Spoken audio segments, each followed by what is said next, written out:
My name is Jamie. I'm married and have a wonderful family. I'm a small business owner, former college athlete, and honor student. Basically, I probably look a lot like many of your friends and coworkers. I'm also a former problem gambler. For many years, I tried to quit gambling on my own. I could quit for short stretches, and even made it 9 months at one point, but would eventually relapse and end up in even worse condition than before financially and emotionally. Now, I haven't gambled since July 15 of 2010. Here's my story. Growing up, I gambled almost every day. You see, I was a golf rat. I spent every weekday of my childhood at the golf course with my buddies. We'd play skins for a quarter to keep things interesting. This continued on into high school and eventually to college. The stakes were never very high and winning or losing didn't have an impact on my daily life.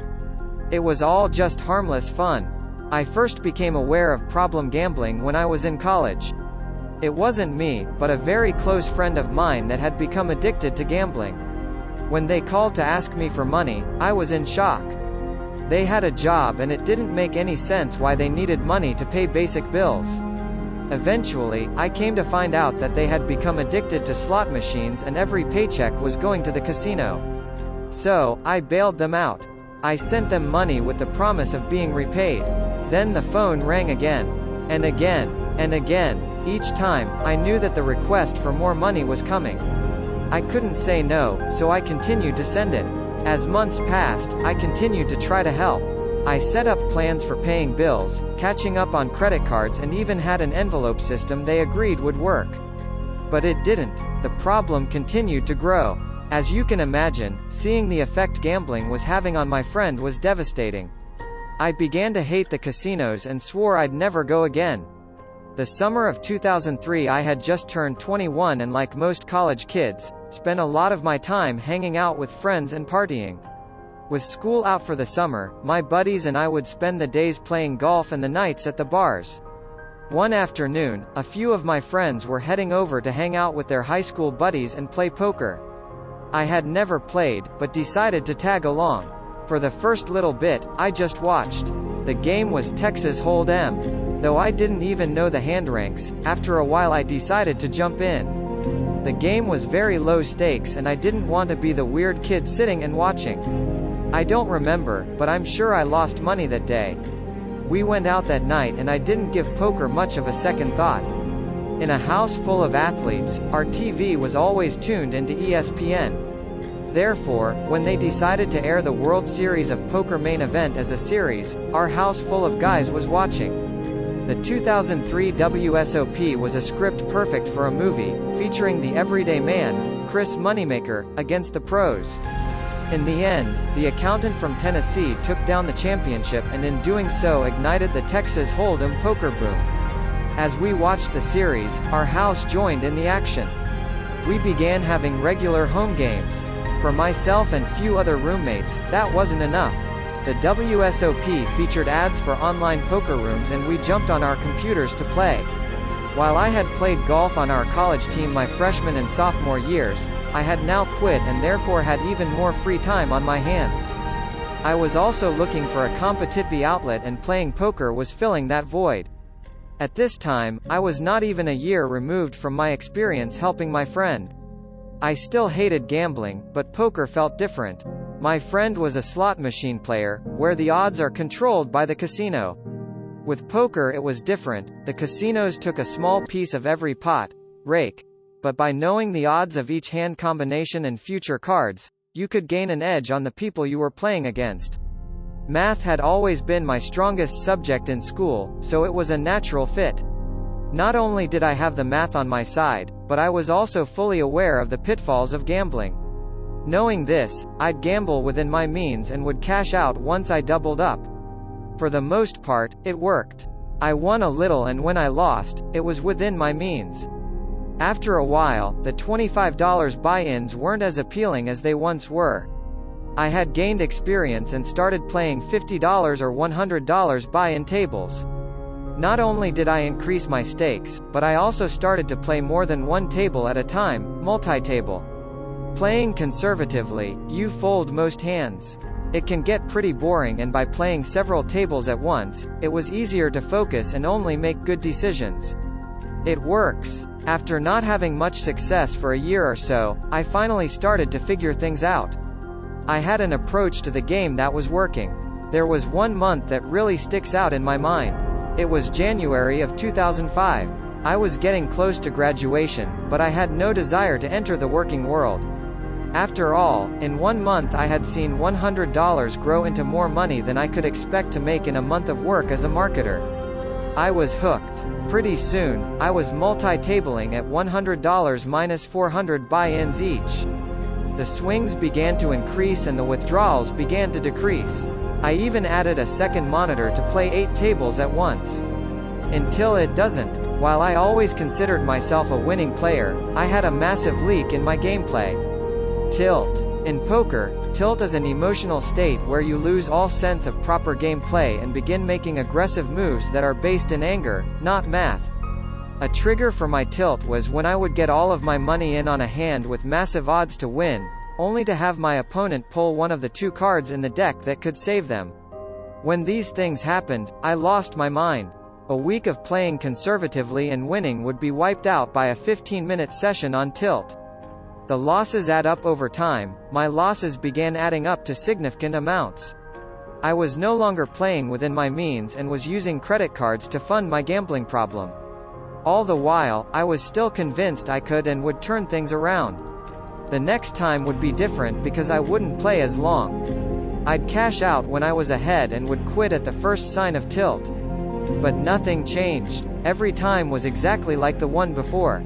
I'd win for a while, but eventually lose everything I had won as well as any other dollar I had access to at the time. The hole I was digging grew with each deposit.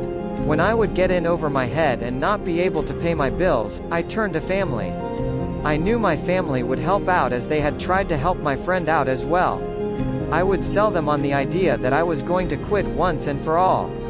In the moment, I probably meant it. However, I didn't take any steps to treat my gambling problem and would soon after fall back into the same pattern of behavior only to go beg for more money. Now, I wasn't just hurting myself, but the ones that cared about me the most.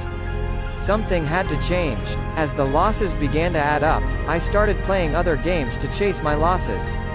On one occasion, I remember losing $800, funded by a credit card that was over the limit, playing online roulette. As the ball spun, I couldn't even watch the screen. I waited to hear the sound to know if I had won or lost. Within 10 minutes, the $800 was gone. I quit cold turkey eventually. I knew I needed to make a change.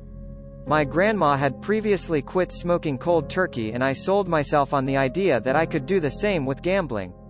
For 9 months, I was right. Old habits die hard. I was doing well and felt quite proud of myself. I was investing time into my business and felt like I was on the right track. When an old friend invited me to a home game, I thought, sure, I can do that. After all, it was a low-stakes game. At the most, I might lose $100. I don't remember how the home game went, but by the weekend I was back online playing Hold'em. The stakes were once again over my head and I picked up my misery right where I had left it. In addition to home games, I found out that there was a local live game in Cleveland. We didn't have casinos at the time, but the operators donated a portion of the rake to charity which allowed them to operate within the law. I would sneak up at any chance I could. My fiancée would call me on her drive home from work, so I'd make sure that I was available to chat. Then, I'd dive right back into the room until closing time. My losses continued to add up. My business was failing. Yet, I continued to gamble with hopes of turning things around. Coming home from a business trip, I decided to stop off at a casino to play poker. Oh yeah, this was at 7 a.m. on a riverboat because I'm one sick individual. Around 10 a.m., my phone somehow dials out to my fiancée. I find this out as she is calling back in a panic one time after another. Keep in mind that she thinks I've quit gambling and this is a few months before our wedding, so yeah, I'm freaked at what she may have heard. I run to cash out, jump in my car and call her. I instantly come clean. She's obviously shocked and hurt and I'm 6 hours away. On the drive home, I called a few of the guys I regularly played poker with and tell them I'm done. It's the last time I have spoken to them since. I finally get lucky when I finally get home, we meet and I get the biggest break I have had in my life. While understandably upset, my fiancée tells me I'm sick and need to get treatment. She even jokingly says I'm lucky that she watches a lot of the television show Intervention because she knows I have an issue and can get better if I seek out treatment. This was the luckiest day of my life.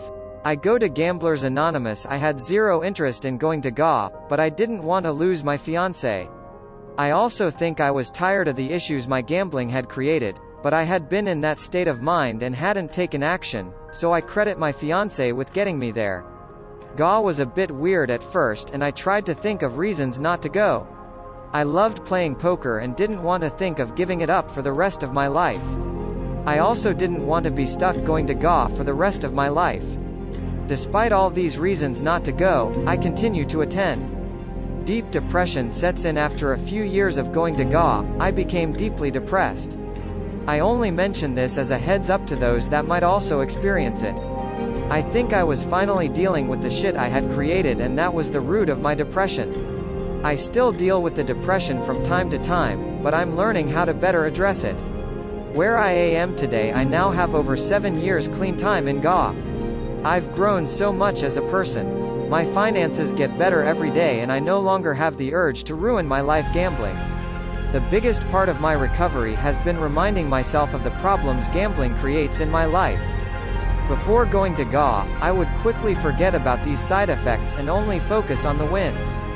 The number one thing I need to do in recovery is remember the pain, without revisiting it. Every now and then, I'll think about poker. However, I'm now able to weigh the rush of playing versus the negative side effects and that makes it an easy decision to abstain. As part of my recovery, I've decided to launch this podcast and blog.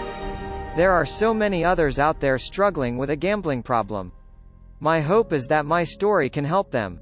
There's a great TED Talk, Everything You Think You Know About Addiction is Wrong. In it, Johann Hari outlines his case for connection as the cure for addiction. I completely agree and I hope my efforts provide a chance for connection with others.